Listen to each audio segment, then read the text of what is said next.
আপনারা অনেকেই ইমেইল করে আমাদের অনেক ঘটনা পাঠান। সেরকম আরো একটি ঘটনা আমার কাছে আছে। আমি সেই ঘটনাটা আপনাদের একটু পড়ে শোনাতে চাই। লিখেছেন যে, "প্রিয় রাসেল ভাই, আমার নাম সোহেল রানা। আমি ঢাকা বিশ্ববিদ্যালয়ের শান্তি ও সংঘর্ষ ও এই বিভাগে সংঘর্ষ অধ্যয়ন বিভাগের ১ম বর্ষের একজন ছাত্র। আমি ভূত এফএম এর একজন নিয়মিত শ্রোতা। কয়েকটা প্রোগ্রাম ছাড়া আমি প্রায় সবগুলোই শুনেছি এবং শুনছি। যদিও আমি খুব ভয় পাই, তারপরও এটা যে আমার কাছে কত ভালো লাগে সেটা লিখে বোঝানো যাবে না। যাই হোক, আসল কথায় আসি। আমি বর্তমানে কল্যাণপুরে থাকি, কিন্তু আমার গ্রামের বাড়ি বগুড়া জেলার কাহালু থানার একটি গ্রামে। এবং আমি যে ঘটনাটা বলবো সেটা আমার ঘটনা নয়। সেজন্যই বলি যে বলি করে বলা হয়ে ওঠেনি। কিন্তু আমি যার কাছে ঘটনাটি শুনেছি, আমার মনে হয় বলা উচিত। আমি যার কাছ থেকে ঘটনাটি শুনেছি তিনি আমার এক সম্পর্কের দাদা হন। তিনি কবিরাজ ধরনের মানুষ এবং বিভিন্ন সমস্যার চিকিৎসা করেন। এছাড়াও তিনি বিভিন্ন রকমের তদবির করেন। তার কাছে নাকি জিন আছে। কোনো লোক যদি তার কাছে চিকিৎসার জন্য আ তিনি তা যায়, তাহলে তিনি তাদের মাধ্যমে ওই লোকের ওপর কোনো খারাপ কাজ বা কোনো খারাপ মন্ত্র করেছে কিনা সেটা দেখাশোনা করেন এবং তাকে চিকিৎসা করেন। তো গত গ্রীষ্মের ছুটিতে যখন আমি বাড়ি যাই, আমার কিছু সমস্যা হয়। আমার মায়ের সাথে খুব খারাপ ব্যবহার শুরু করি। আমার সেমেস্টার ফাইনাল পরীক্ষা ছিল, কিন্তু আমি কিছুতেই পড়তে পারছিলাম না। পড়তে বসলেই মাথা ভারী হয়ে যেত এবং খুব ঘুম পেত, যা আমার আগে কখনোই হয়নি। আগেই বলে রাখি, যেহেতু আমি ছোটবেলা থেকেই মোটামুটি খারাপ ছাত্র ছিলাম না এবং আমাদের পরিবারের অন্যদের চেয়ে একটু উন্নত, তাই গ্রামে আমাদের কিছু শত্রু ছিল। গ্রাম এলাকায় সাধারণত যা হয়। আমার মায়ের ধারণা আমার ওপর কেউ কিছু করেছে, যদিও আমার সেরকম কিছু মনে হয়নি। তাই তিনি আমাকে নিয়ে সেই কবিরাজ দাদার কাছে গেলেন। তার বাড়ি আমাদের গ্রামে হলেও তার আমার আমার সাক্ষাৎ তার সাথে আমার সাক্ষাৎ কম ছিল। কারণ ছোটবেলা থেকেই বেশিরভাগ সময় আমি শহরে পড়াশোনা করেছি। তাই সব কথা শুনে পরদিন সন্ধ্যায় আসতে বললেন, আর বললেন যে রাতের বেলা তিনি আমাকে দেখবেন। পরদিন আমরা যখন তার কাছে গেলাম, তিনি বললেন যে আমার কোনো কাছের মানুষ হিংসা করে খাবারের সাথে খারাপ কিছু খাইয়েছে। কিন্তু তার নাম বললেন না। এরপর তিনি আমার কিছু চিকিৎসা করলেন এবং একটা তাবিজ দেন। যা হোক, আল্লাহর রহমতে আমি ওই সমস্যা আমার আর বর্তমানে নেই। চিকিৎসার সময় আমি তার কাছে জিন সম্পর্কে বা এরকম প্যারানরমাল ঘটনা শুনতে চাইলে তিনি কিছু বলতে চান না। অনেক অনুরোধ করার পর তিনি একটা ঘটনা বলেন। ঘটনাটা এরকম যে, কবিরাজ দাদা একজন পীরের মুরিদ এবং বহুদিন ধরে একটা মাদ্রাসায় শিক্ষকতা করেন। যখন তিনি একটু যুবক ছিলেন, তখন তিনি একদিন একটা কাজে তিনি বগুড়া শহরে গিয়েছিলেন সাইকেল নিয়ে এবং ফিরতে তার রাত হয় আনুমানিক ১১টা। বগুড়া শহর থেকে আমাদের গ্রাম ৭-৮ কিলোমিটার হবে। তিনি বাজার থেকে কিছু মাছ কিনলেন এবং যেহেতু তিনি অনেক কিছু জানেন, তাই ভয় না করে কোথাও না থেকে রাতেই মাছ নিয়ে সাইকেলে করে আসছিলেন। রাস্তায় স্বভাবতই কোনো গাড়ি ছিল না। কিছু দূর পর রাস্তার পাশে একটা পুকুর এবং ঝোপঝাড় আছে। লোকজন ওই জায়গাটা ভালো না বলেই জানে। তিনি যখন ওই জায়গার কাছাকাছি আসলেন, তখন দেখলেন লাল শাড়ি পরা একটা মহিলা থামার জন্য ইশারা করছে। কাছে আসার পরে তিনি বুঝলেন যে এটা অন্য কিছু, সাধারণ কেউ না। কারণ আশেপাশে অনেক দূর কোনো বাড়িঘর নাই এবং এত রাতে একজন মহিলা মানুষের অন্ধকারে এভাবে থাকার কথা না। তিনি মহিলাকে জিজ্ঞেস করলেন, "কি হয়েছে? আর এত রাত্রে এখানে কি?" কবিরাজের বাড়ির কাছে একটি বড় অনেক পুরাতন বটগাছ আছে। মহিলা বলল, "আমি আপনার পেছনে সাইকেলের পেছনে চড়ে ওই জায়গায় যাব। আপনি তো ওই দিক দিয়েই যাবেন। আমাকে ওই দিকে নামিয়ে দিলেই হবে।" কবিরাজ বলল, "ওইখানে তো কোনো বাড়ি নেই। তুই ওইখানে এত রাত্রে একা গিয়ে কি করবি?" সে বলে, "আমার কাজ আছে। ওইখানে আমাকে যেতে হবে।" কবিরাজ তখন আরো ভালোভাবে বুঝতে পেরে কথা না বাড়িয়ে বলল, "নিতে পারি, যদি তুই সামনে বসিস।" সাইকেলের সামনে বসতে বলছেন এবং মজার ব্যাপার হলো, ওই মহিলা কোনোভাবেই সামনে বসতে রাজি হলো না। কারণ সামনে বসলে সে কোনো ক্ষতি করতে পারবে না। কিছুক্ষণ তর্ক করার পর মহিলাকে না নিয়েই কবিরাজ সাইকেল জোরে চালিয়ে দোয়া পড়তে বাড়ি চলে গেলেন এবং তিনি বললেন যে এভাবে সামনে জিন-ভূতকে নিয়ে কোনোভাবে যদি তার চুল বা কাপড়ের টুকরা ইত্যাদি নিয়ে নেয়া যায়, তাহলে সারা জীবন ওই জিন গোলাম হয়ে থাকে। এই ঘটনায় তিনি শেয়ার করেছেন এবং ঢাকা বিশ্ববিদ্যালয়ের ছাত্র সোহেল রানা। থ্যাংক ইউ সোহেল রানা, আমাদের সাথে এই ঘটনাটা শেয়ার করার জন্য। আগে আমরা আরো একটা ঘটনায় চলে যাই। আমাদের সাথে আরো একজন নতুন জয়েন করেছেন। তার কাছ থেকে আমরা কিছু ঘটনা শুনবো। কি নাম আপনার? হ্যালো এভরিওয়ান, আমার নাম জুবায়ের। জুবায়ের। জুবায়ের, কি করছেন আপনি? Chittagong university LLB first year student. Okay. So Chittagong এর একজন পেশি। সো চিটাগং এর যারা আমাদেরকে শুনছেন, ডেফিনিটলি তাদের কাছ থেকে এক্সপেক্ট করব যে আপনারা যদি কোনো এই ধরনের প্রশ্ন থাকে বা আপনারা যদি এই ঘটনা আপনাদেরও যদি এরকম জীবনের ঘটনা ঘটে থাকে, তাহলে ডেফিনিটলি মানে এই ঘটনার সাথে যদি আপনারাও পরিচিত হয়ে থাকেন তাহলে ডেফিনেটলি আমাদেরকে এসএমএস করে জানাবেন। সো শুনি আমরা। আসলে বেসিক্যালি আমার ঘটনাটা স্টার্ট হয়েছে ক্লাস 8 এ। হুম। এখন ছোটকাল থেকে আমার ফ্যামিলিতে আমাকে যেটা দেখানো হয়েছে যে অন্যান্য ফ্যামিলিতে যেটা হয় ছোট বাচ্চাদেরকে ঘুম পাড়ানোর সময় ভূতের ভয় দেখায় ঘুম পাড়ানো হয়। বাট আমাকে যেটা করা হয়েছে সেটা ছোটবেলা থেকে বলা হয়েছে যে there is nothing like ghost. তো আমি কখনোই সত্যিকার অর্থে ভূতের ভয় পাইনি। আমি যখন ক্লাস 8 এ পড়ি, মোটামুটি 8 এর মাঝামাঝি, সে সময় হঠাৎ করে আমি তখন রুমে একাই ঘুমাতাম। তো একটা সময় ফিল করলাম কি যে আমার সাথে বোধহয় কেউ একজন থাকে। আপনার সাথে? হ্যাঁ, হঠাৎ করে আসে, হঠাৎ করে চলে যায়। বা মনে করেন যে পিছনে বাতাস বা এ ধরনের কিছুই না। আমি সিম্পলি একটা প্রেজেন্স অনুভব করি। ওকে। যে হয়তো আমার পিছনে কেউ একজন দাঁড়িয়ে আছে বা আমি বিছানায় শুয়েছি, আমার পাশে সে শুয়ে আছে, আচ্ছা। এরকম কিছু একটা। তো ১ম আমি এটাকে কখনোই গা করিনি। খেয়ালই করিনি এসব ব্যাপারে। আমি যখন ক্লাস 9 এ উঠি, একদিন আমি কোচিং থেকে বাসায় ফেরার পরে ফ্রেশ হয়ে আয়নার সামনে যে দাঁড়িয়েছি, তো আমি হঠাৎ করে যেটা দেখলাম যে আমার মনে হলো যে আমার পিছনে আবার সেরকম একটা প্রেজেন্স কিছু একটা। আর পরের মুহূর্তে যেটা হলো আমি দেখলাম আয়নায় আমার পাশে একটা ছোট বাচ্চা। এবং আপনি যে ছবি দেখতে পাচ্ছেন আয়নায়। হ্যাঁ, আয়নায় ছায়াটা দেখতে আয়নায় আমার পাশে একটা বাচ্চা অ্যারাউন্ড 4 or 5 ইয়ার্স ওল্ড একটা বাচ্চা। সে আমার পাশে দাঁড়িয়ে আয়নার মধ্যে দিয়ে আমার দিকে তাকিয়ে আছে। আচ্ছা। আমি এটা দেখে আ বেশ ভয় পেয়ে গেলাম। আর আমি সাথে আমার পিছনে ঘুরে তাকালাম। দেখলাম যে পিছনে আমার পাশে যে থাকার কথা ছিল সেখানটা পুরোটাই ফাঁকা। সেখানে কেউ নেই। তো আমি সেটা তখন কাউকে আসলে বলিনি বাসাতে। কারণ যেহেতু ছোটকাল থেকেই যেটা করা হয়েছে আমাদেরকে শিখানো হয়েছে there is nothing like ghost. আমি যদি এখন আমার ভাইকে বা আমার বোনকে যেয়ে বলি বা আমার বাবা-মাকে বলি, সবাই হয়তো এটা দুষ্টামিভাবে ভাববে কিংবা মনে করবে যে আমি দুষ্টামি করছি এরকম। সো আমি চেপে গিয়েছি। বাট আমি ভয় পেয়েছিলাম। ডেফিনিটলি ভয় পাওয়ার মতো একটা ঘটনা। এটার পর থেকে যেটা আচ্ছা, এই যখন দেখেছিলেন এটা কি মানে সময়টা কিরকম হবে বলেন তো? এটা আমি কোচিং থেকে এসেছি তখন আমি বিকালের থেকে কোচিং করতাম। বাসায় আসতে সন্ধ্যা পেরিয়ে যেত। ফ্রেন্ডদের সাথে কিছুক্ষণ আড্ডা মেরে তারপর বাসায় আসতাম। তো মানে এই সমস্ত ঘটনা আরেকটা জিনিস জানা গেল যে এই সমস্ত ঘটনা দেখার জন্য আসলে খুব গভীর রাতেরও প্রয়োজন নেই। যেকোনো সময় আসলে আমি কখনো এই গভীর রাতের কথা বলব না। এটা গভীর রাতে হয়নি আসলেই। এটা সন্ধ্যার একটু পরপরই। আচ্ছা। তো তারপর যেটা হলো যে এই ঘটনার পর থেকে আমি আমার সাথে প্রেজেন্সটা আরো বেশি করে অনুভব করা শুরু করলাম। এটা আ কন্টিনিউয়াসলি আমি প্রায় এরকম প্রেজেন্স ফিল করতাম এবং আমি যখন ইন্টার ফার্স্ট ইয়ারে যখন পড়ি, আমি একদিন রাতের বেলা প্রায় 11:30টার দিকে আমি বাসায় ফিরছিলাম আমার মামার বাসা থেকে। হ্যাঁ। তো একই এলাকাতে বাসা হওয়ার সুবাদে যে উনি থাকতো, আমি এখানে বলে রাখি আমি তখন কাফরুলে থাকতাম। তো আমার মামার বাসা ছিল দক্ষিণ কাফরুল, আমার বাসা উত্তর কাফরুল। তো আমি রাতের বেলা প্রায় 11:30টার দিকে বাসায় ফিরছি। আমাদের গলির মোড়ে একটা বিল্ডিং তখন হচ্ছে কনস্ট্রাকশন এর কাজ চলছিল। সেখানে একটা ছেলে বসে আছে সে সময়। তো দেখা যায় যে রাতের বেলা ওইখানটাতে যারা চৌকিদার তারা ছাড়া সাধারণত কেউ থাকে না। তো তারপর ছেলেটা বসে আছে আমি খেয়াল করিনি। যাই হোক আমি তাকে হেঁটে পাস করে সামনে এগিয়ে যাচ্ছি। হঠাৎ করে পেছনে পায়ের শব্দ পেলাম। আমি ঘুরে তাকালাম আর দেখলাম যে ছেলেটা উঠে আমার পিছু হেঁটে আসতেছে। আচ্ছা। তো যাই হোক ভাবলাম যে সামহাউ লোকাল কেউ একজন তো হবেই। সে হয়তো বাসায় ফিরছে। আমি আর খেয়াল করিনি আমি হাঁটছি। কিছুক্ষণ পরে হঠাৎ করে আমার কাঁধে হাত দিল।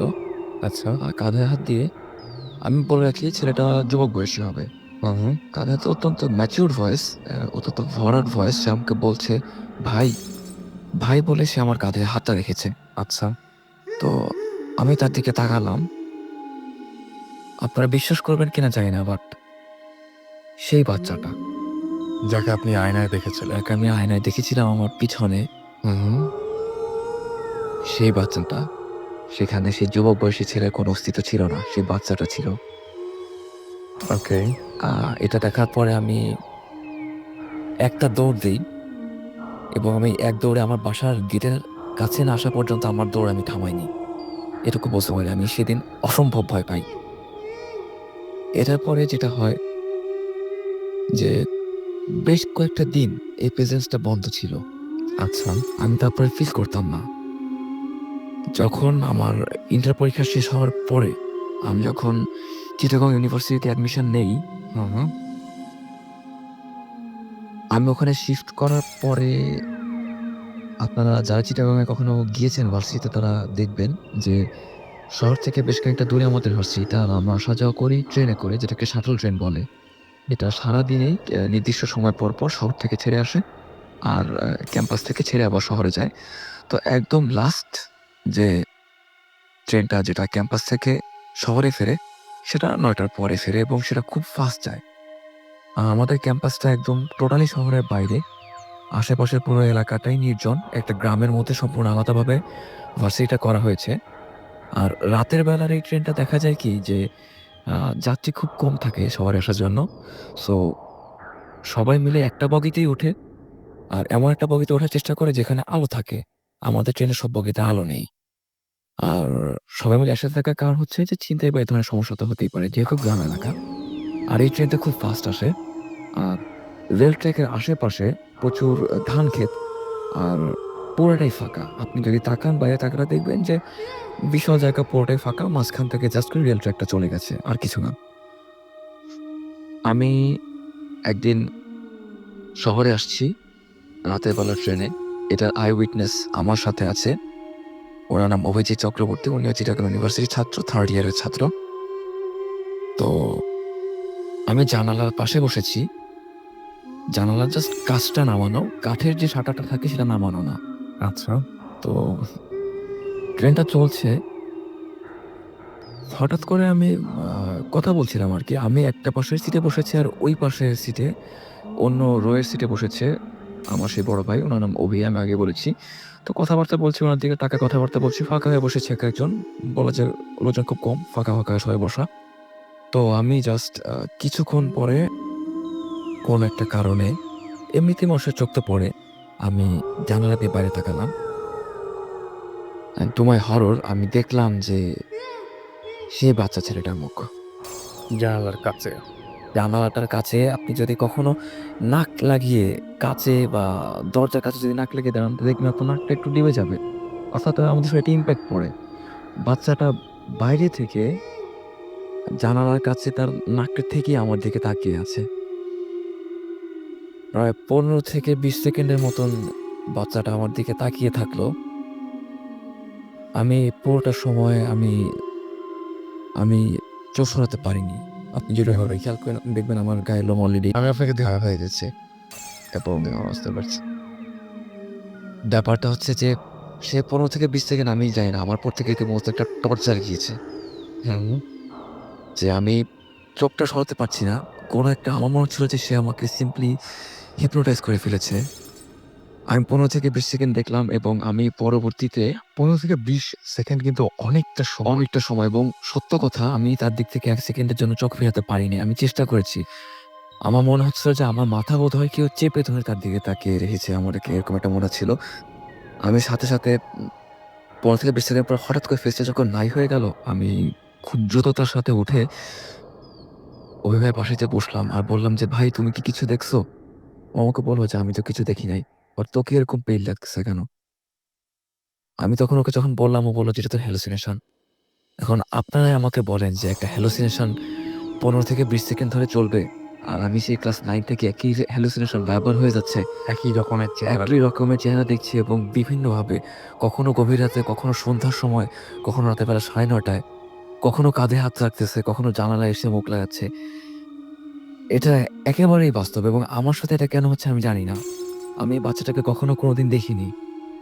এরকম ফেস আমি কখনোই দেখিনি। জাস্ট সে হঠাৎ, হঠাৎ করে ইন্টারভ্যাল নিয়ে আমার কাছে আসে। আমি তাকে দেখি, সে চলে যায় এবং যেটা ব্যাপার সে ধীরে, ধীরে আমার কাছে আসতেছে। মানে ১ম বার যখন দেখেছিলেন তখন বেশ একটু দূরে ছিল। তখন বেশ দূরে ছিল, আয়নার অনেক পিছনে ছিল। তারপরে সে এসে আমার কাঁধে হাত রেখেছে। তারপর সে আমার সাথে অনেক সময় ছিল। অনেকক্ষণ ধরে সে কাছে নাক ঠেকিয়ে আমার দিকে তাকিয়ে থেকেছে। আমি জানি না পরে আমি তাকে কিভাবে দেখব। আপনি এই জিনিসটা কোনোদিন এরকম যারা বোঝে এগুলো ব্যাপার নিয়ে কোনোদিন সেটা যেই হোক না কেন কারো সাথে আলোচনা করেন নাই বা কারো হেল্প নেন নাই আপনি? এটার ব্যাপারে আমি আমার সত্যিকার অর্থে বলতে কি দেখেন, আমি ফার্স্ট অফ অল আমি ভূত বিশ্বাস করি না। আমি একেবারেই বিশ্বাস করি না। আমাকে ছোটবেলা থেকেই এটা শেখানো হয়েছে there is nothing like ghost. তারপরেও আমি এটা শেয়ার করেছি, আমার বড় ভাইয়ের সাথে শেয়ার করেছি। আজকে একটু আগে আপনাদের একটা কাহিনী বলেছি ইমতিয়াজ। সে আমাকে যেটা বলেছে এবং আপনারা দেখেছি যে তার সাথেও কিন্তু এরকম হয়েছে। বাট আমার মতন ডিরেক্টলি হয়তো হয়নি। তো সে আমাকে যেটা বলেছে যে আমাদের দেশের বাড়ি খুলনা। বলেছে যে নেক্সট টাইম যদি আমরা কখনো যাই, সেখানে এখনো এমন কিছু, কিছু পার্সোনালিটি আছে যারা এসব ব্যাপারে ডিল করে। তারা আমার সাথে তো তাদের সাথে কথাবার্তা বলবে। আমি আমার মাকে বলেছি, আমার মাও বলেছে যে অবশ্যই আমরা এটা দেখবো। হয়তো সামনে যাওয়া হবে। দেখবো, চেষ্টা করব। সো আমরা একটার পর একটা ঘটনা শুনছি এবং আমাদের মাঝখানে এই মুহূর্তে উপস্থিত হয়েছেন ভৌতিস্ট। আপনারা যারা একটু আগে আমাকে এসএমএস করে একজন জিবরান ভাইয়ের খবর নিচ্ছিলেন। তো আমি বলবো যে এখন জিবরান ভাই নাই, কিন্তু সাকিব ভাই এবং সুমন ভাই আমাদের মাঝখানে এসেছেন। Hello everyone, Suman. এই শাকিব, হ্যালো।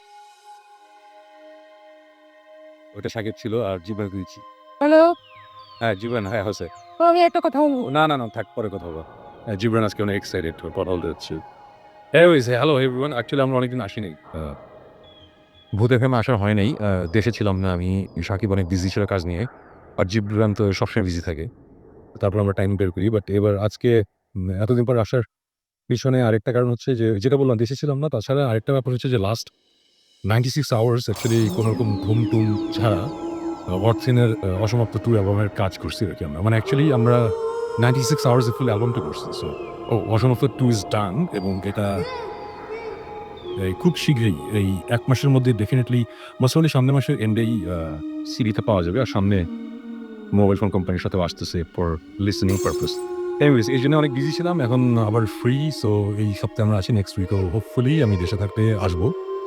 এই হচ্ছে অবস্থা। ওকে সাকিব ভাই, আমি আসিনি কারণ লিফট ছিল না। লিফট থাকলে আমি আসবো। ওকে ওকে, আমি যেদিন যেদিন থাকবে আমি একদম মানে জানিয়ে রেখো আগে থেকে। বাট আমাদের দরকার আসলে, মানে থাকলে আসলে আসলে লিফট তো দরকার, এবং লিফট দরকার হচ্ছে এই জন্যই যে আপনারা আসবেন। আর জীবাণু আসতেছে, ও খুব ব্যস্ত একটা দাওয়াতে।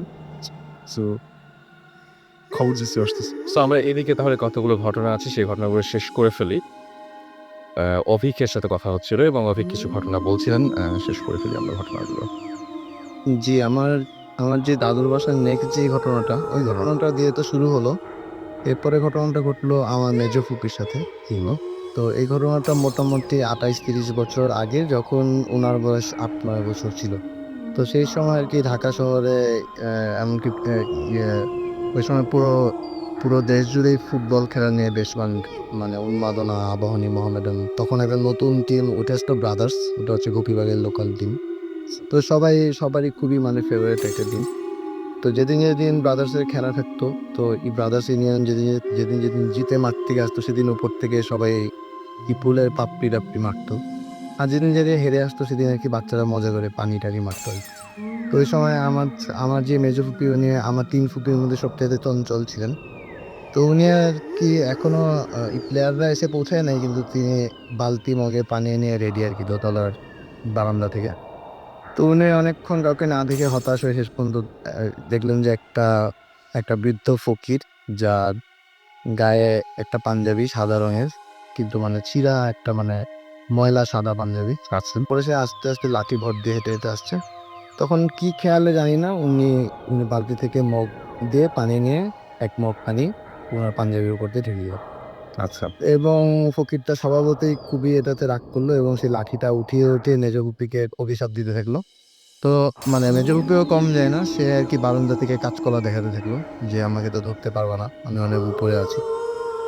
তো তারপরে মানে ফকিরটা থামলো না, ফকিরটা অভিশাপ দিতেই থাকলো এবং তখন সে এক পর্যায়ে বাড়ির কম্পাউন্ডে আসলো এবং তখন আসলে মাটির কোনো এখনকার মতো রাস্তা হয় নাই তখন। তো আমাদের এখানে একটা পেয়ারা গাছ ছিল, যেটা পরে আরকি কেটে ফেলা হয়।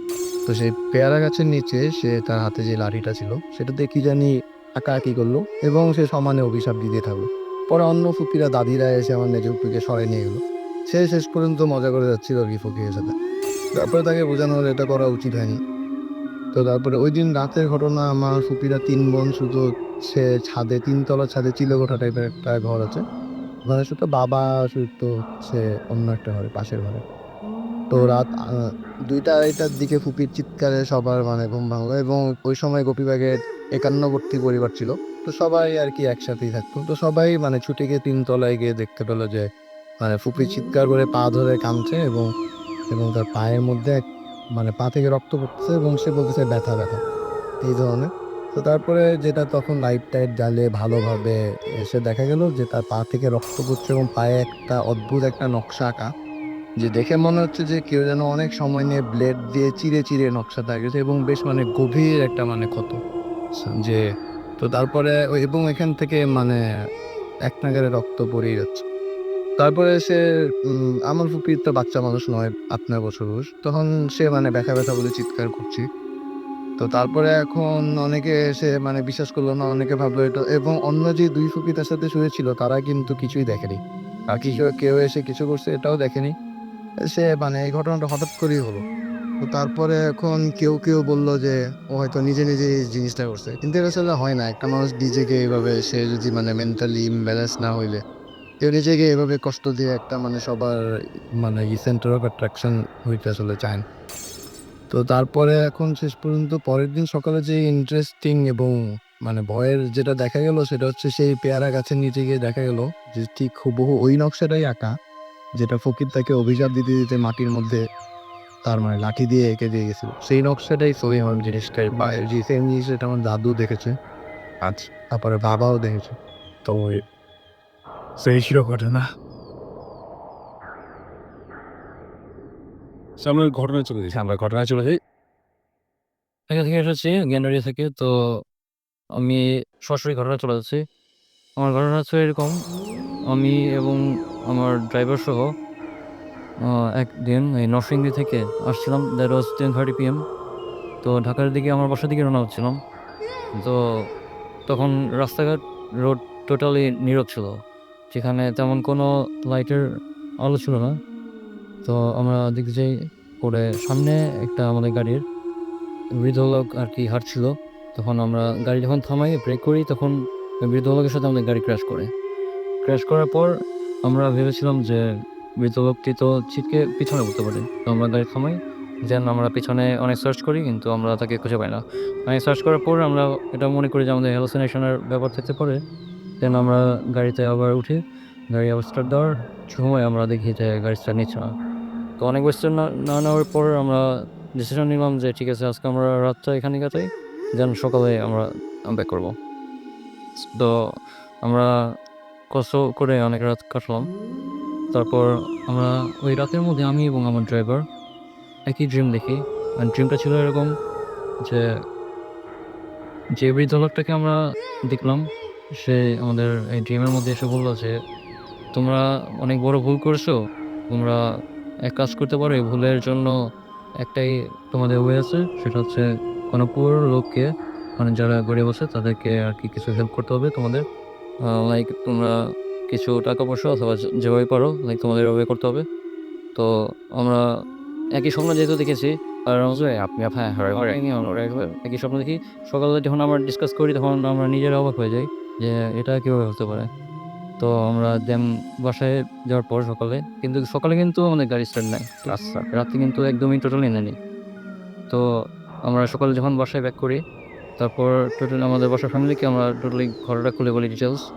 তারপর ওনারা শুনে বলল যে, "হ্যাঁ, ঠিক আছে এরকম হতে পারে রাতের বেলা যেহেতু তোমরা একা ছিলে।" তো তারা ঘটনা শুনে বলে, "আচ্ছা ঠিক আছে।" তো আমরা দেখছি ওই এই ব্যবস্থা করে বড়ি ঘটনাটা শেষ হয়ে যায়। অলরাইট, তো আমরা কি একটা ছোট্ট ব্রেক নিয়ে ফিরে আসবো? আমার সঙ্গে আরো একজন গেস্ট উপস্থিত আছেন। আমি বলেছিলাম যে প্রত্যেকটা মানুষ যেকোনো সময় যেকোনো ধরনের ঘটনা যেকোনো মুহূর্তে এক্সপেরিয়েন্স করতে পারেন। তো তিনি তার একটা ছোট্ট ঘটনা আপনাদের কাছে শোনাবেন। কি নাম আপনার? হাসান। হাসান। হাসান, আপনি যে সময় ঘটনাটা বলছেন সে সময় আপনি শিপে কাজ করতেন, রাইট? তো শিপে কাজ করার সময় আপনারও এরকম একটা ঘটনা ঘটেছিল। কি দেখেছিলেন আপনি? আমি আসলে ওই সময় শিপে একটা ডিউটি করতাম, সার্ভে ডিউটি। তো আমার যখন ডিউটিটা ছিল জাহাজ অ্যারাইভাল টু সেল। হু, হু। তো আমি অ্যারাইভালে জাহাজে উঠছি কিন্তু সেল যখন হয়েছে তখন রাত্র ২টা বাজে, তখন জাহাজ সেলিং হয়ে গেছে। তো আমার নেমে আসতে হবে। তো আমি ওই সময় নেমে আসছি, নেমে আসার পরে তো বেসিক্যালি ওই সময় ওইটার মংলার ঘটনা, খুলনা মংলা বন্দর। তো বেসিক্যালি ওই সময় কোনো গাড়ি টাড়ি থাকে না, কোনো রিক্সা ভ্যান কিছুই থাকে না। তো আমাকে হেঁটেই বাড়ির দিকে আসতে হচ্ছে। তো আসার পথে একটা জায়গা আছে যে জায়গাটা আসলে অনেকেই ওই জায়গা থেকে অনেক কিছুই দেখছে। জাস্ট ঠিক ওই জায়গাটা আমি যখন আসছি, তো আমি আসার পরে দেখতেছি দূর থেকে একটা বৃদ্ধ মহিলা হেঁটে আসছে। হুম। তো বৃদ্ধ মহিলাটাকে আমি যখন কাছাকাছি গেলাম, তো যাওয়ার পর ওনাকে জিজ্ঞেস করলাম যে, "আসলে আপনি এত রাত্রে কোথায় যাচ্ছেন?" তো উনি কোনো কথা বলতেছে না। জাস্ট আমি এভাবে ২-৩ বার ওনাকে জিজ্ঞেস করছি যে, "আপনি কই যাচ্ছেন এত রাত্রে? আপনি এইখানে কি করবেন? কোথায় থাকবেন?" তো উনি কোনো কথা না বলে একসময় আমার দিক থেকে একটা হাসি দিছে। তো হাসিটা আমার কাছে খুব বিদঘুটে লাগছে। তো আমি একটু ভয় পাইছি। যেহেতু আমাদের হচ্ছে গ্রাম অঞ্চল, এখানে আরো অনেক কিছু আমার এক্সপেরিয়েন্স আছে। যেহেতু আমি এটা বেশি একটা ইয়ে করি নাই। জাস্ট সামনে হেঁটে গেছি। হেঁটে যাওয়ার পরে যখনই পিছনের দিকে তাকালাম, তাকায় দেখি যে কেউ নাই। জাস্ট আমার অনেকটা ভয় লাগছে।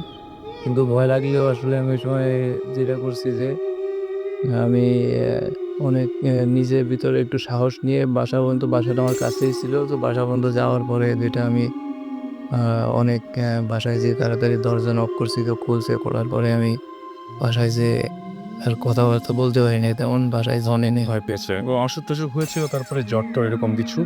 আসলে জ্বর-টর এরকম কিছু হয় নাই। তো অনেক ভয় পাইছিলাম এটাই আরকি। তো আর কি ঘটনা? সো আমি আমি আবারও ফিরে যাই ভৌতিস্টের কাছে। ওটা মানে এবং এই যে বলছিলেন যে আমাদেরকে জিবরান ভাই এখন মনে হয় ঠিক আছেন? হ্যাঁ, এখন এটা দেয়। সো ওই যে আমরা ওইটা উত্তরটা দিয়ে দিয়েছি সাকিব ভাই। কোনটা? যেটা হচ্ছে যে বলছিল আবির যে ভৌতিস্ট কথা দিয়েছিল মাসে ২ বার আসবে। কবে? না, বুঝাও। রিয়েলি? সেটাই। আসবো। হ্যাঁ, সেটাই। না মানে আমরা তো মোবাইল ফোন কোম্পানি যে কথা দিয়ে কথা রাখবো। না, আমরা তো বৌথিস্ট। আমাদের একটু উল্টা-পাল্টা হতেই পারে। এনিওয়েজ না, ব্যাপারটা হচ্ছে এর আগেও আমি এক্সপ্লেইন করেছিলাম, আবার বলছি। পার্সোনালি আমার শরীর খুব খারাপ ছিল মাঝখানে। অনেকবার আমার দেশের বাইরে যেতে হয়েছে। ইনফেক্ট আমার আগামীকালকে আবার যেতে হবে সিঙ্গাপুর। সো এরকম মাঝে, মাঝেই যেতে হচ্ছে। সো অ্যাকচুয়ালি শরীর খারাপের উপরে তো অ্যাকচুয়ালি আমাদের হাত নাই। এখানে কিছু করার নাই আরকি আমাদের। সো আমরা যখন ফ্রি থাকি, তখন আমরা অবশ্যই আসি। এর মাঝখানে অনেক বিজি ছিলাম। এখন তার মধ্যে আবার ওই জর্সের অ্যালবাম ছিল লাস্ট ৪ দিন। মানে আজকে তো সাকিব জোর করে আমাকে নিয়ে আসছে। ৪ রাত না ঘুমায়ে ৪ দিন না ঘুমায়ে আমরা কাজ করছি। তারপরে সাকিব বলল যে, "না, এটা অনেকদিন হয়ে যাচ্ছে। আমার যাওয়া উচিত।" তারপর আজকে আসলাম। আচ্ছা, হ্যাঁ, স্যার, থ্যাংকস টু আকিব। কি করতে যাচ্ছি না ভাই? I think I lost it. অসুস্থ আর অ্যাজমা আছে। Yeah, সেটাই আরকি। তো এনিওয়েজ বাট রাসেল আমাদের বলেছে নেক্সট টাইম থেকে লিড থাকবে। সো আমাদের যত কাজই থাকুক সিঙ্গাপুর থেকে হলেও এসে আমি লিফটে চড়ো। হ্যাঁ, লিফটে চড়বো আরকি। অসুবিধা নাই। এই হচ্ছে অবস্থা। সো অ্যাকচুয়ালি ইউজুয়ালি যেটা হয় যে আমরা আসলে মানুষজন ওয়েট করে যে আমরা নিশ্চয়ই নতুন কোনো একটা ইনভেস্টিগেশন বা একটা কিছু খুব নতুন একটা ঘটনা বলবো। কিন্তু যেটা হচ্ছে সেটা হচ্ছে যে আমরা তো এই যে ভূতে প্রেমে আসছি না, মানে অনেক বিজি, আমাদের অনেক পার্সোনাল ব্যাপার-স্যাপার নিয়ে বললাম। আর আমাদের এখন কোনো ইনভেস্টিগেশন এ অ্যাকচুয়ালি ওইভাবে যাওয়া হয় না। ইনভেস্টিগেশন এ ঠিক মতো যাওয়া হয় না। কজ আমাদের ইনভেস্টিগেশন অনেক হয়ে গেছে। একটা ইনভেস্টিগেশন শেষ করা হয়নি। ওটা বাকি আছে। ওটা করতে আমরা পরে যাব। ভূতিস্ট অন এয়ার হওয়ার পরে, শুরু হওয়ার পরে। সো এছাড়া কোনো ইনভেস্টিগেশন আমরা যাচ্ছি না। যে কারণে নতুন কোনো ঘটনা নাই। বাট আজকে ডেফিনিটলি আমরা একটা স্টোরি শেয়ার করব, যেটা অ্যাকচুয়ালি আমাদের মোটামুটিভাবে ফার্স্ট হ্যান্ড এক্সপেরিয়েন্স বলা যায়। আমাদের খুব ক্লোজ একজন ফ্রেন্ডের ক্লোজ একজন মানে খুবই পরিচিত একজন মানুষের লাইফের ঘটনা। এটা আমরা বলব। এই ঘটনাটা ঘটার সময় কোনো এক ফরচুনেটলি আনফরচুনেটলি যাই বলি, মানে আমি ঘটনাটা ঘটার সময় ছিলাম।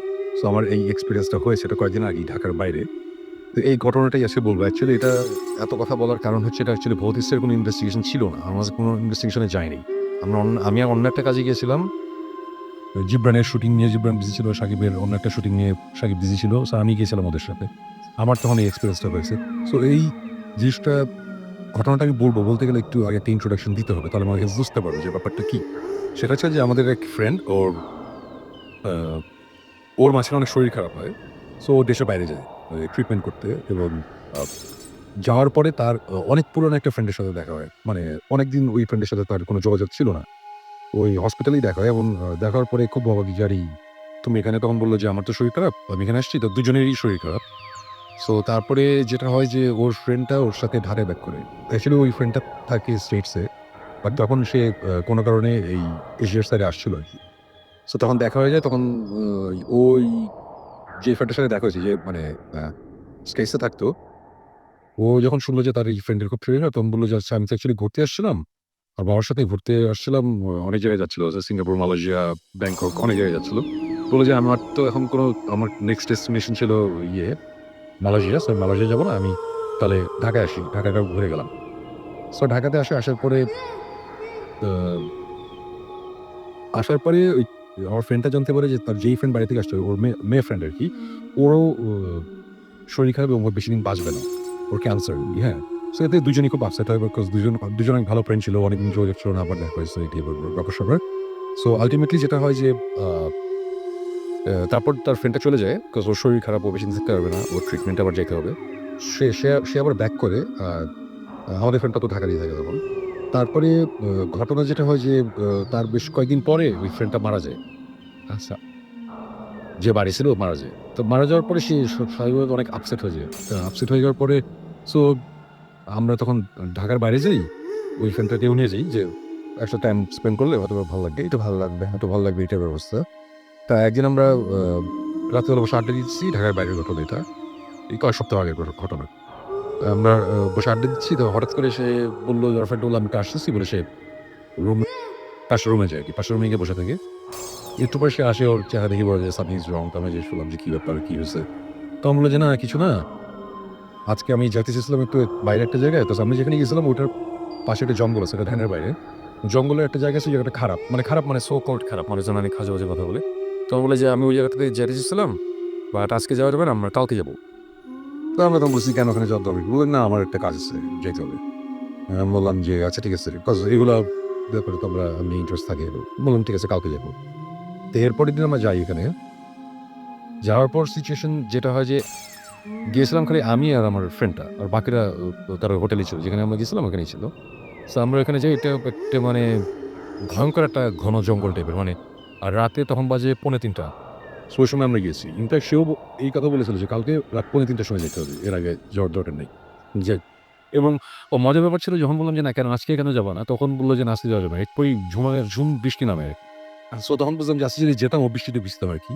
সো কোইন্সিডেন্স বলে যাই বলে, আচ্ছা এটা কোনো ব্যাপার না। তো পরের দিনের কথা, পরের দিন আমরা বের হয়েছি এবং ওখানে গেলাম। যাওয়ার পরে আমার গাড়ি করে গেলাম, আমি গাড়ি মেইন রোডের উপরে গাড়ি রেখে পাশে জঙ্গলে ঢুকছি আমরা দুজনের ভিতরে ঢুকে দাঁড়িয়ে আছি। তারপরে হঠাৎ করে একজন আরেকজনকে দেখতে পারতেছে না, এত অন্ধকার। মানে আকাশে হালকা একটা আলো আছে, খুবই হালকা একটা আলো। ওই আলোর কারণে আমরা শ্যাডো দেখতে পাচ্ছি আমার, বাট ফিগার পুরোপুরি দেখা যাচ্ছে না, স্পষ্ট নয়, একদমই অস্পষ্ট। তো হঠাৎ করে আমার ফ্রেন্ডটা বলতেছে যে আচ্ছা দেখো তো ওই গাছের ওখানে এটা কি কিছু কি দেখা যাচ্ছে, কিছু কি হচ্ছে? তো আমি জঙ্গল তো দুইটা গাছের মাঝখানে কিছু ওই যে ডালপালা জমে যায় না, ওরকম একটা শ্যাডো। আমার মনে হচ্ছে কি শ্যাডোটা আস্তে আস্তে বড় হচ্ছে। তা আমি বললাম আমার তো মনে হচ্ছে শ্যাডোটা বড় হচ্ছে, এক্স্যাক্টলি আমি তাই দিচ্ছি। আমরা ঠিক এটা এক্সপ্লেনেশন দিতে পারছি না। লাইট জ্বালানো হবে, লাইট জ্বালালে সবকিছু ঠিক, লাইটটা নিভে দিলে মনে হচ্ছে শ্যাডোটা বড় হয়ে যাচ্ছে, সবাই বড় হচ্ছে। বাট বড় হয়ে আবার জিনিসটা আবার ছোট হচ্ছে, আবার বড় হচ্ছে, বাট ছোট কখন হচ্ছে এটা আমরা বুঝতে পারছি না। এই জিনিসটা আমি ঠিক বইলা জীবনে বুঝতে পারবো না, এটা ঠিক আমার ব্রেন নেওয়া নেই জিনিসটা। মানে কন্টিনিউয়াস আমরা দেখতেছি একটা জিনিস বড় হচ্ছে, কিন্তু বড় হইতে থাকলে তো একটা সময় অনেক বড় হয়ে যাবে। কত বড় হতে যাচ্ছে, একটা সার্টেন স্কিপ পর্যন্ত গিয়ে ওটা আটকে যাচ্ছে, কিন্তু তারপরে বড় হচ্ছে, মানে বোঝানো পসিবল না। এটা একটা মানুষ দেখলে এক্সপিরিয়েন্স করলে বুঝতে পারবে। তো আমরা এটা দেখতেছি, আচ্ছা ঠিক আছে ফাইন। হঠাৎ করে আমার ফ্রেন্ডটা বললো যে যে একটা কিছু আমাদের পিছনে অনেক কোনাকুনি, আমাদের পিছনে একটা ডোবা টাইপের, তারপর আবার জঙ্গল, মানে জঙ্গলের মাঝখানে একটা জায়গা, চারিদিকে গাছপালা, পিছনে ডোবা। বললাম ডোবার পিছনে কোনাকুনি পিছন দিকে কেউ একটা আসে, কেউ একটা আসতেছে, সে বলতেছে। তো আমি বলতেছি যে কোথায়, আমি কিছু বুঝতে পারছি না। তখন বললো যে না আসতেছে। সো যখন একটু পরে বললে এখন জিনিসটা আমাদের ডান দিকে আছে 30-40 ফিট দূরে, ডান দিকে অন্ধকার, ধুধু অন্ধকার, মানে পুরো ভয়ঙ্কর অন্ধকার, ঘুটঘুটে অন্ধকার, এবং অনেক গাছপালা, অত দূরে কিছু দেখতে পারো পসিবল কি নেই। সো ঠিক তখন এখান থেকে যে জঙ্গলে বন বিরল টাইপের থাকে, তো কোনো কিছু একটা চিৎকার, মানে একটা আওয়াজ করলো আর কি।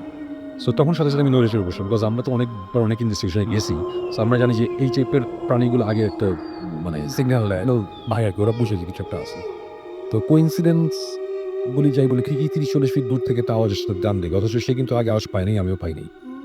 তারপর থেকে সে বলতেছে যে আমাদের সামনে একটা কিছু আছে, এবং যখন যেই জায়গার কথা বলতেছে ঠিক ওই জায়গায় নয়েজ হচ্ছে, এটা একটা একটু এই টাইপের নয়েজ হচ্ছে। একটা সময় ও পিছন দিকে উল্টা দিকে ঘুরছে, মানে আমি যেখানে তাকায় আছি, আমরা একদিকে তাকাইছিলাম, সে ঘুরে ডোবার দিকে তাকাইছে। আমি অন্ধ করে বুঝছি যে সে নড়ছে, বাট আমাদের ফিগার তত ভালো দেখা যাচ্ছিল না। ঠিক তখন ডোবার সে যেদিকে তাকায় আছে ওখান থেকে টাক করে একটা আওয়াজ হচ্ছে। জাস্ট কত ফিট দূরে হবে, সে 10 ফিট দূরে হবে।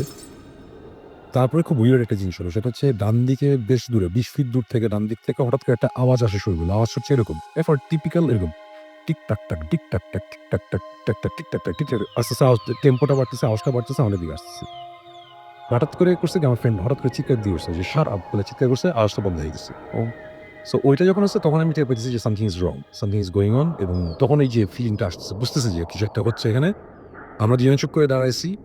সে আমার একটু পরে বুঝলাম যে সে কথা বলতেছে কারোর সাথে। আমি বুঝতেছি না, he is talking to someone else, এবং সে প্রথমে কিছুক্ষণ কাঁদলো, কিছুক্ষণ সরি বললো, এই টাইপের কাহিনী চলছে। একটা সময় বলতেছে যে না ইউ আর নট রিয়েল, এই টাইপের কথা, মানে কাজীর সে কারোর সাথে একটা কনভারসেশন চলছে কারোর সাথে। এবং একটা সময় সে পুরো বেঁকে গেল, মানে শ্যারোতে পুরো বোঝা যাচ্ছে যে তার হেভি ব্রিদিং হচ্ছে, ঘাস পাচ্ছি, সে কাঁপতেছে, সব বোঝা যাচ্ছে। So সে সময় বললো যে আমার ঘাড়ের পাশেই কেউ হাত দিয়েছে। আমি বললাম যে না, কেউ হাত দিয়ে নেই, আমি কিছু দিচ্ছি না।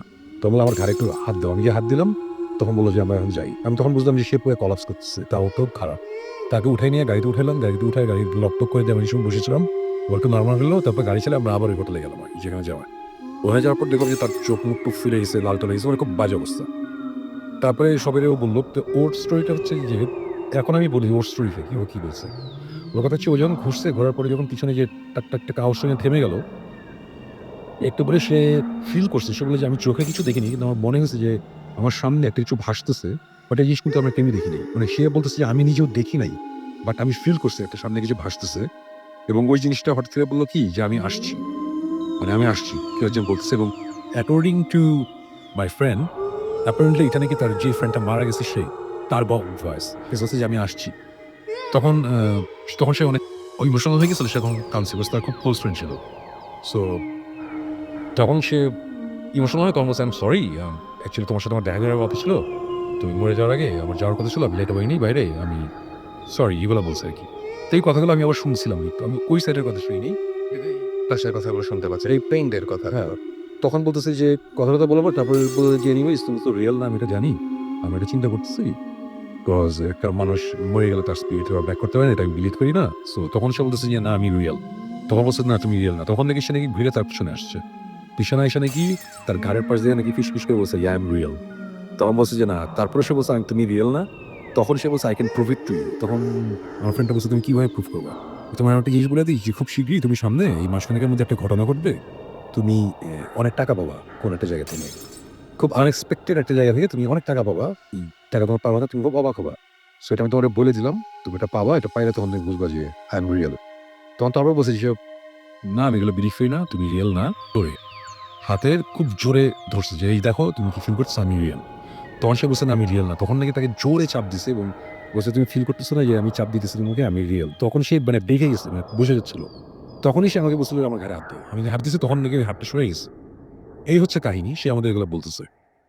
তো বলতেছে আমরা শুনতেছি। তো এখন কথা হচ্ছে কেউ যদি আমরা সেটা বলে ফার্স্ট আমি বিলিভ করবো, আমি চিন্তা করবো যে সে প্রচন্ড ভালনারেবল, সে প্রচন্ডভাবে ডাউন করছে, তার খুব ক্লোজ একটা ফ্রেন্ড মারা গেছে, সে ভালনারেবল একটা স্টেট আছে। সো তার মেন্টাল স্টেট ওইখানে চলে গেছিল, সে অ্যাকচুয়ালি সবকিছু ইমাজিন করছে, রাইট? তো এগুলো করছে, এগুলো বলছে। তা বলার পরে আমি ওরকম ভাবে চিন্তা করছি, আমি সবকিছু সাইন্টিফিক ব্যাখ্যা যেটা আমি সাকিব জীবন সবসময় দিই, আমরা মনে মনে ওইসব সাইন্টিফিক ব্যাখ্যা দিচ্ছি যে অ্যাকচুয়ালি কি হয়েছে, ওর স্টেট অফ মাইন্ড এখন এরকম, সে ভালনারেবল, সে চাইছে অ্যাকচুয়ালি কার ফ্রেন্ডের সাথে দেখা হয়নি, দেখা করতে, এই কারণে ফ্রেন্ডটার কিছু ইমাজিন করছে, অ্যাকচুয়ালি কিছু না। আর ফর এক্সাম্পল এটা যদি এরকম হতো যে এটা ইমাজিনেশনও না, এটা হ্যালুসিনেশনও না, তাহলে আমি আমার এক্সপ্লেনেশনটা হচ্ছে যে এই জিম মানে অ্যাকর্ডিং টু মি, মানে আমি এতদিন পড়াশোনা করে রিসার্চ করে আমি যেটা বলছি যে জিন, খারাপ জিনদের কাজ হয়েছে মানুষদের একটা ক্ষতি করা, রাইট? সো একটা মানুষ যে কিনা প্রচন্ড ভালনারেবল একটা স্টেজে আছে, একটা স্টেটে আছে, তাকে এখন সবচেয়ে ইজিভাবে কলাপস করানোর ওয়ে কি? ওয়ে হচ্ছে গিয়ে যে যার কারণে তার খারাপ অবস্থা, তার রূপ ধরে এসে সামনে আসবো। আয়সা তাকে পুরোপুরি ধ্বংস করে দিল। কিন্তু আয়সা সে অনেক কিছু বললো, কয়েকদিন পরে কিন্তু এই মানুষটা বিলিভ করা শুরু করবে, হ্যাঁ তার মানে সে তো মনে করছে আসলে তার ফ্রেন্ডের স্পিরিটটা চলে আসছে, অ্যাকচুয়ালি তো আসা নেই। সো তার মধ্যে তার একটা কনফিউশন, একটা কোশ্চেন আসবে না, তার মানে স্পিরিট আসতে পারে, বাট আমাদের রিলিজনে তো এটা নাই যে স্পিরিট আসবে। আমাদের রিলিজনে আছে যে খারাপ জিনিস স্পিরিট হয়ে আয়সা অ্যাক্টিং করে বা ক্ষতি করার চেষ্টা করে। সো আস্তে আস্তে তার বিশ্বাসটা ভাঙা আর কি। হ্যাঁ, সো আমি চিন্তা করলে হয় চিন্তা করবো এইটা, নাহলে চিন্তা করবো যে আমার মাথায় প্রবলেম আছে, রাইট? সো এইসব জিনিস তো বলতেছে, তখন বলতেছে যে না হাতে এত জোরে চাপ দিচ্ছে, এখনো হাত ব্যথা করতেছে। তখন আচ্ছা ঠিক আছে, ওকে ফাইন বলে হঠাৎ করে সে না টি শার্ট উঠেছে, অ্যান্ড রাসেল ক্রাসপিচ ব্যাগ দেখছেন সেটা ওখানে হাতের ছাপ এত জোরে চাপ দেওয়া লাল হয়ে গেছে, রক্ত জমাট বেঁধে গেছে, খামচির দাগ পর্যন্ত আছে। এবং সাথে সাথে আমরা একটা ছবি তুলছি এবং ওই ছবি আমাদের কাছে আছে, সাথে সাথে আমরা ছবি তুলছি। এনিওয়েজ এটার পরে তখন আমি ওই জিম থিওরিতে গেছি, যে খারাপ জিম থিওরিতে গেছি। এগুলো নিয়ে কথা হইতেছে, আমরা কথাটা তো বলতেছি, হঠাৎ করে সে কোন তখন সব অফ করে দিয়েছিলাম আমরা। তখন সে ফোন অন করছে, ফোন অন করার সাথে সাথে ওর কাছে কিছু মিসড কল অ্যালার্ট আসছে, জিকে এর মধ্যে কল দিয়েছিল। সে হঠাৎ করে ফোন ধরে বলে কি, হ্যাঁ হ্যাঁ আঙ্কাল কল দিয়েছিল, আমি একটা কল ব্যাক করি। আঙ্কাল হচ্ছে গিয়ে তার ফ্রেন্ডটা যে ওর বাবা, নিউ ইয়র্কে থাকি, উনি কল দিয়েছিল। তো উনি কল ব্যাক করছে, কল ব্যাক করার পর বললো যে কথাটা বললো যে কেমন আছো, এইটি কথাটা বলার পরে তবে বললো যে দেখো আমি খুব হ্যাপি যে আমার মেয়ে মারা যাওয়ার আগে তোমাকে একটা ভালো ফ্রেন্ড পাইছিল, তাকে তোমার কথা বলতে এইসব কথাটা বলছে। কথা বলতে বলতে বললো যে ও তোমার জন্য একটা এনভেলপ রেখে গেছে, কোনো একটা চিঠি আছে, চিঠি বা কিছু একটা এনভেলপ রেখে গেছে, আমি জানি না এটা সিল করা। তখন বলতে গেছে এনভেলপটা পাঠিয়ে দিয়েন, কোনো অসুবিধা নেই, আমি আমার লোক পাঠিয়ে দিচ্ছি, সে পিক করে আমার বিল করে দিয়ে দিবি। তখন বললো যে হ্যাঁ আরেকটা জিনিস আমি জানি না এটা কেন করছে, বাট সে তোমার জন্য একটা চেক রেখে গেছে $47,852, অলমোস্ট 35 লাখ টাকা। এই চেকটা তোমার, সে তার উইলের মধ্যে এই চেকটা আছে, তোমার এটা দিয়ে গেছে। কেন দিয়ে গেছে জানি না, বিকজ তোমারও তো ফিনান্সিয়াল অবস্থাটা খারাপ না, তোমারও টাকার দরকার নেই, ওরও এই টাকাটা কেন দিল হয়তো বা এনভেলপে লেখা আছে কেন দিছে, বাট আমি এটা জানি না, ওটাও তুমি একটা নেওয়ার ব্যবস্থা করো। না তখনই কলটা আসছে, এবং কলটা আসছিল যখন আমরা ওইখানে ছিলাম। মিস কল অ্যালার্টে যে আসছে তখন আমরা ওইখানে ছিলাম, যে সময় কাহিনীগুলো হয়েছে তখন একদম চোখের সামনে দেখো। চোখের সামনে আসছে। সো এখন আমার কথা হচ্ছে যে এই পুরো স্টোরিটা আমরা চোখের সামনে মিশে একেবারে চোখের সামনে, বেশ কয়েকজন উইটনেসও আছে এই ঘটনাগুলো যে ঘটছে, আমি একা ছিলাম না এখানে, আরো কয়েকজন ছিল। সো এখন ভূত জি বা যাই বলি এই, বাট আমি পার্সোনালি হচ্ছে আমি কোইন্সিডেন্সে বিলিভ করি। আমি সবসময় মনে করি যে কোনো একটা কিছুর কারণ থাকে, কোনো একটা কিছু হওয়ার। সো এই সবই বুঝলাম, আচ্ছা ঠিক আছে। আমার কাছে হচ্ছে ছবিটা তুলছেন সেটা মানে ছবিটা আছে নেক্সট দিন আসলে তুমি মনে করে দেন নিয়ে আসবে। এবং সবচেয়ে বড় কথা হচ্ছে যে দাগ মানে একদম এগুলো তো সব চোখের সামনে ঘটছে, এগুলো এইটার এক্সপ্লেনেশন। এবং সো এই যে টাকাটাও পাইলো ওই সময়, কল আসলো ওই সময়, প্রথম দিন গেল না, বৃষ্টি আসলো, পরের দিন গেলাম, বৃষ্টি নাই, হ্যাঁ এভরিথিং ইজ উইয়ার্ড। এবং আমি ওকে প্রথমে আমি উল্টা দিতে পারতাম যে না ওর মাথায় সমস্যা হয়েছে, ও এখন খুব আপসেট। বাট এই সাথে দু একটা ঘটনা আছে যে এই যে টাকার ব্যাপারটা আর এই যে হাতে দাগের ব্যাপারটা, এগুলা এক্সপ্লেন করতে পারছে না। আচ্ছা, so it's a very interesting story, তো এই কারণেই বললাম। আর নামটা মেনশন করলাম না, কারণ আমাদের পরিচিত ফ্রেন্ড, এদের নাম না বলেই ভালো, বাট আমাদের পরিচিত, এবং ইনফ্যাক্ট তুমিও চিনো, আমি নাম বলছি না আর কি। আচ্ছা, ভেরি ইন্টারেস্টিং স্টোরি। এই হচ্ছে আমাদের অ্যাকচুয়ালি আজকের ঘটনা। আমাদের সাকিব আর কিছু আছে আমাদের বলার ভাই?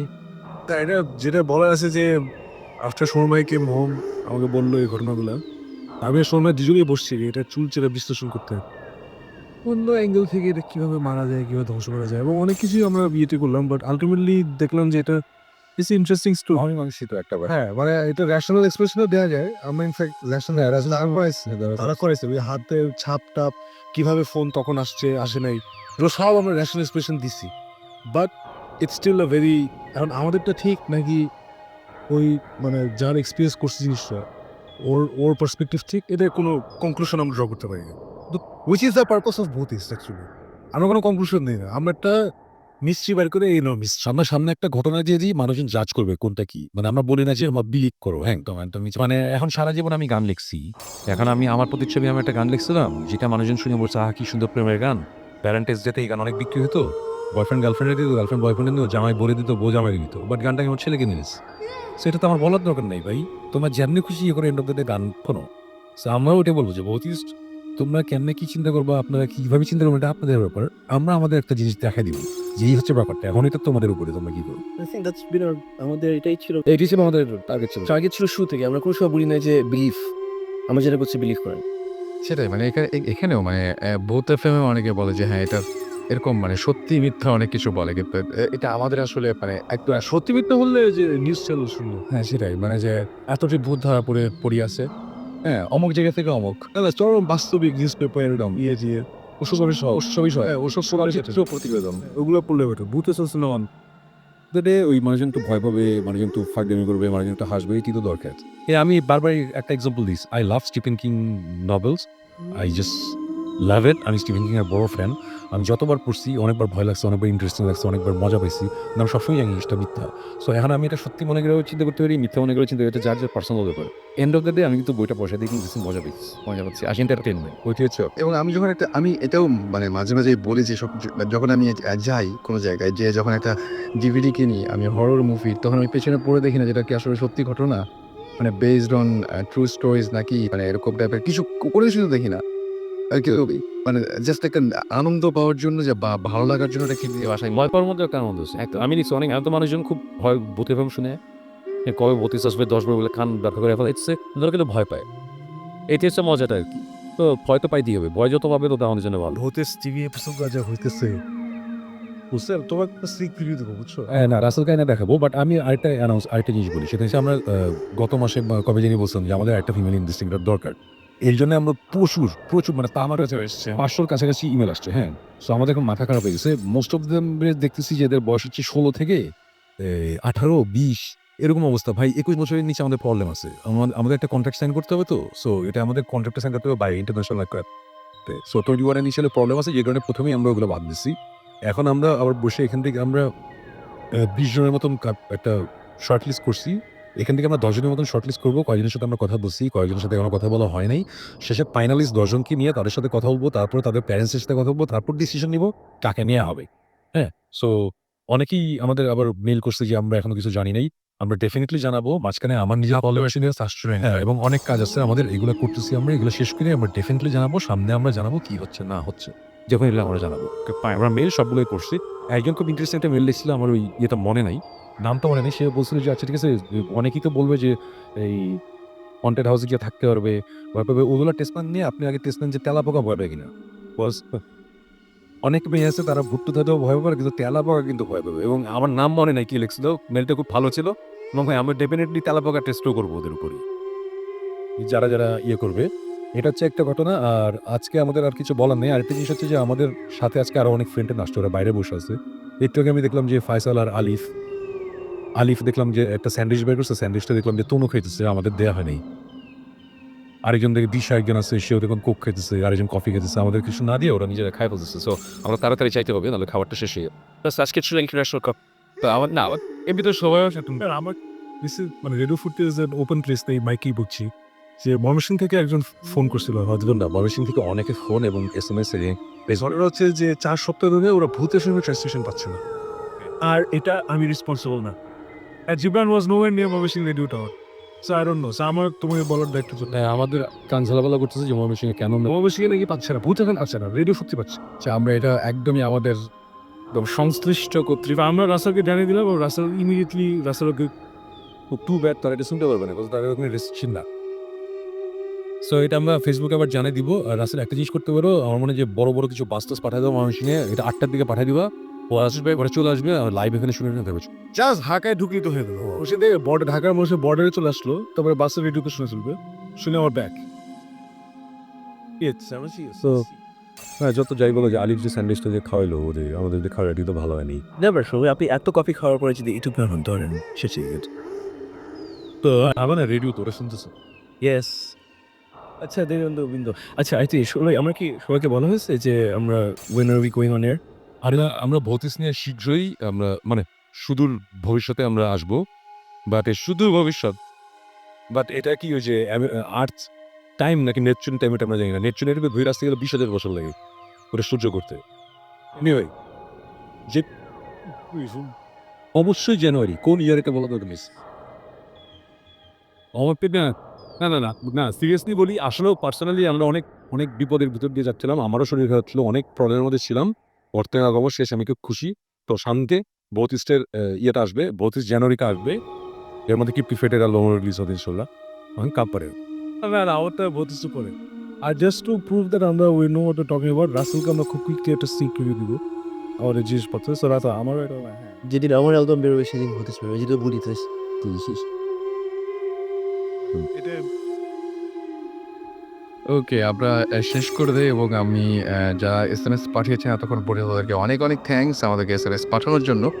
আর সেই সাথে জানিয়ে দিই আমাদের ইমেল অ্যাড্রেসটি আরও একবার, কারণ ইমেল অ্যাড্রেসটির মাধ্যমে আপনারা আসলে ইনফ্যাক্ট আমাদেরকে আপনাদের ঘটনাগুলো জানিয়ে দেন এবং সেই ঘটনাগুলো পরবর্তীতে আমরা আপনাদের সাথে শেয়ার করি। তুমি হয়তো খারাপ ধরনের কোনো একটা জিন তুমি আমাকে ম্যানুকুলেট করে দিচ্ছ।